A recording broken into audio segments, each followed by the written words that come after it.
Hi guys, it's Tiffany. Welcome back to my channel. Just a little disclaimer, sorry if my makeup is looking kind of crusty. It's actually been a whole day of me wearing it and I've been out and about and sweating like crazy. But anyways, in today's video, I'm going to be talking to you guys about makeup that didn't work out for me and was super disappointing. So yeah, nothing too crazy today. Don't forget to like, subscribe, and hit the little bell to join my little family. And with that being said, let's go ahead and get started. Also, I gave myself curtain bangs, so sorry if you guys see me fidgeting with my hair a lot.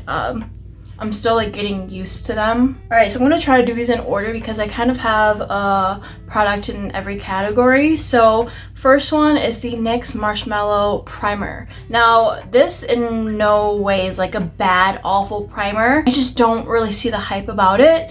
This blew up on TikTok, it kind of blew up on Instagram and YouTube, and people like fell deeply in love with this, and I'm happy it worked out for a lot of people. But for me personally, I just didn't see the wow factor when it came to this. The concept is cute, you know, marshmallow and all that stuff, but this is meant to be like a pore filling, kind of blurring primer, and I just really prefer my e.l.f. Poreless Putty Primer. It works amazingly, and this one has a very strong marshmallow scent, so I know a lot of people don't really like scents, and this is very sweet.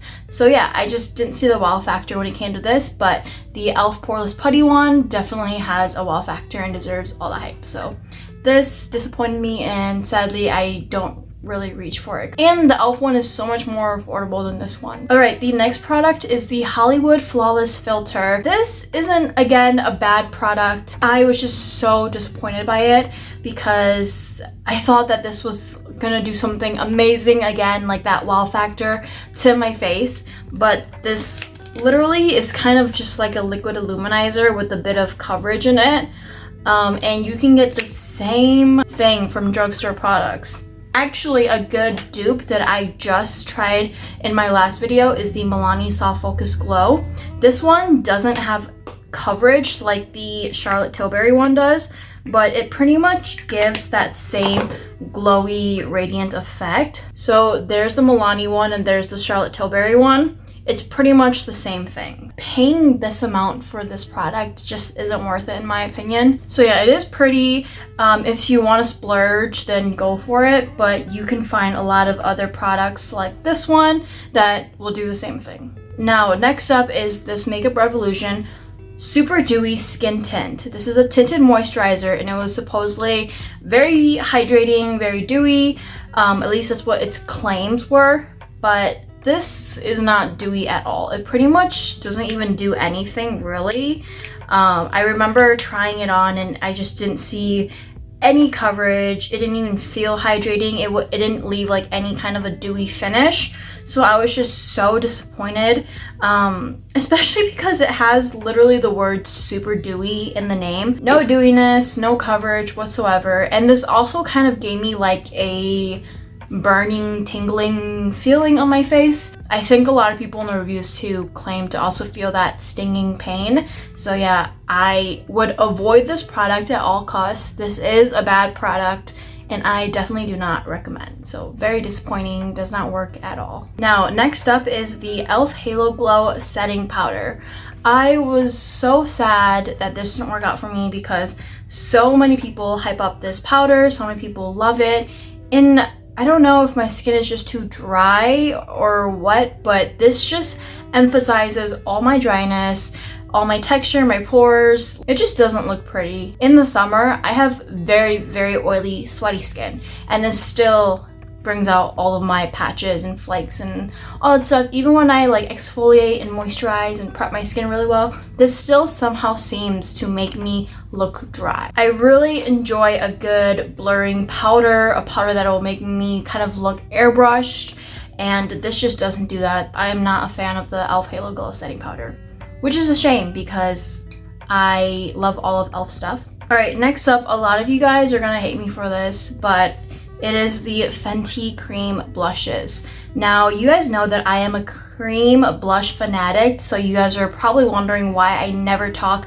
about the Fenty cream blushes because everyone else does.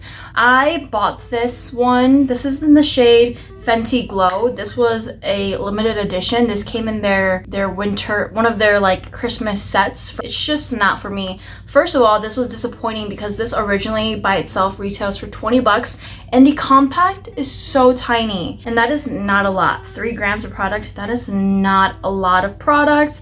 And I don't get why there's barely any product in your tube, because when you do apply these, they kind of fade out and they're really sheer and look like nothing. So if you do want like a pop of blush, you would need to apply a lot of this. I also don't like the texture. It's creamy when you look at it in the pan, and when you feel it, it feels creamy. But when you actually apply it onto your skin, it's very dry and kind of just gritty. So yeah, see, you guys can see there it faded out into nothing. So you would have to go in with quite a lot of product. But I wish you guys could feel this product with me. It's very gritty and drying, so with a person who has dry skin like me, this just doesn't complement me well. It just doesn't look as smooth and seamless on the skin like as other cream blushes that I have, so I have high expectations for cream blushes. All right, next up we have the Revlon Skin Lights Highlighter. This was so pretty, and that is literally the only reason why I bought it, because I love the inside compact. Like, this is so beautiful, but sadly this did not work out for me because it is very, very chunky, and this is one of those intense highlights that have a lot of glitter in it. It's just so chunky, like I can feel it. It's just like a bunch of chunky glitter on your cheek, and I just don't like that. I've tried and tried to make it work. I warmed up the thing with my finger before applying it. It just doesn't work out for me. So all right, so the last product I'm going to be talking about today is the CoverGirl Lash Blast Mascaras. I keep trying to love these. I keep trying to force myself to like these, but I just don't.